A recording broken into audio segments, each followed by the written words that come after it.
Many people will do anything to gain immortality. This guy teamed up with the Nazis.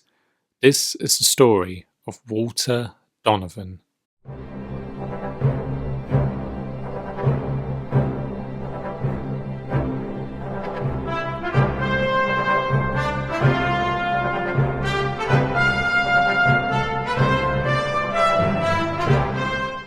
During the writing process of the film, writer Jeffrey Boehm gave Donovan the name Walter Chandler, and originally he was going to die by falling to his death after the famous tank fight sequence, a fate that went to fellow villain Colonel Vogel.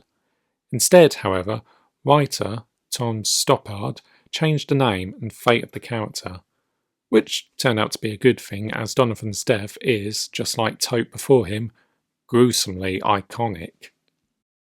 As before with Tote's face melt, ILM were the team responsible for the effect. Using a life-size puppet of Donovan aging, the team took pictures of the puppet's head in different phases as it decomposed, editing the images together in a fast-paced motion, giving the illusion that Donovan was rapidly decomposing.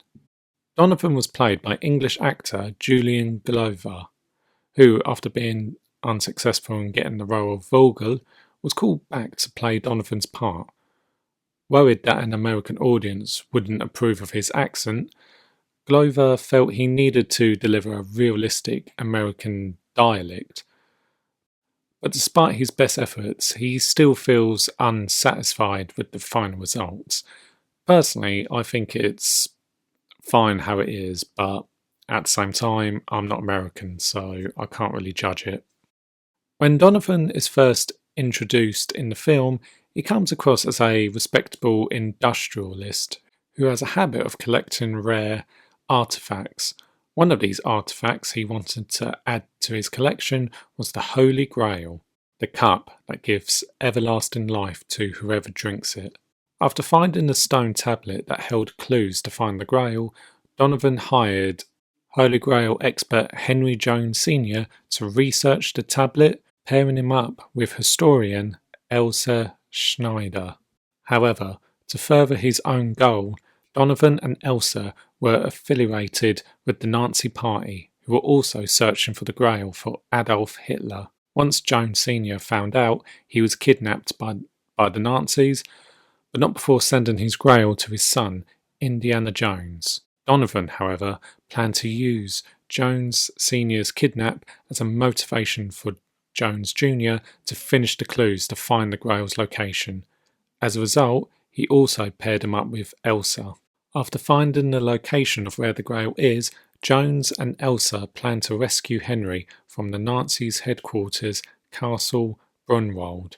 While there, however, both father and son discovered Donovan and Elsa's involvement with the Nazis.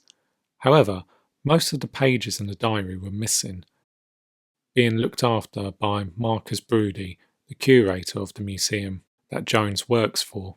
However, Brody is captured by the Nazis and his capture is reported to Donovan. Believing to hold all the cards necessary to locate the Grail, Donovan leaves the Joneses imprisoned at the castle and sets off to Haiti, where the Grail was located. After getting permission from the Sultan and being supplied military escort, Donovan, Elsa, the captured Brody, and the Colonel, Vogel, travelled across the desert. However, after a brief stop, they are attacked by the Brotherhood of the Cruciform Sword, a secret society that dedicated their life to protecting the Grail. During the ambush, Indiana Jones, who of course escaped the castle, along with his father and his friend, Sully, rescued Brody and fought Vogel on top of a tank. While that was happening, Donovan, Elsa, and the remaining soldiers found the Temple of the Sun. While in the temple, Donovan started sending in soldiers to find the Grail, only for them to get killed by the many traps. However, after Jones and his allies arrived, Donovan shoots Henry, forcing Indiana to go into the temple to get the one thing that could save his father. After getting through the traps and laying out a trail for Donovan to follow, and reaching the inner sanctum of the temple, he encountered the knight that guarded the Grail. Donovan came to a dilemma as the sanctum was filled with grails, with only one of them being the true one. He was also warned that while the true grail will grant eternal life, the false one will take it away. Unsure which one it would be, Elsa decides to choose for him. Picking up a golden chalice, Donovan believed it to be the true grail, acknowledging how beautiful it looked.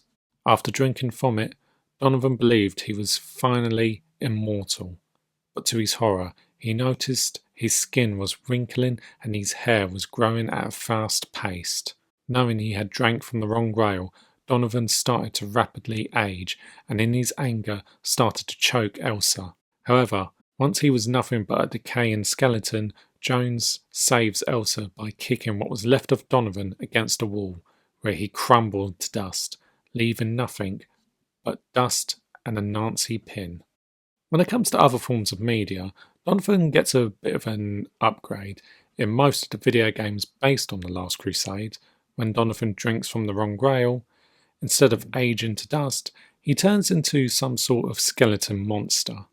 This is similar to how Belloc is portrayed as the final boss in games based on Raiders.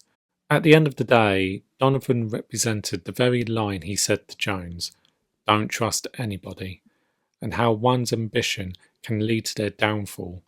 One thing I want to point out is, even if he drank from the right grail, he would have never been able to leave the temple, as the grail effects would have worn off by the time he left the temple.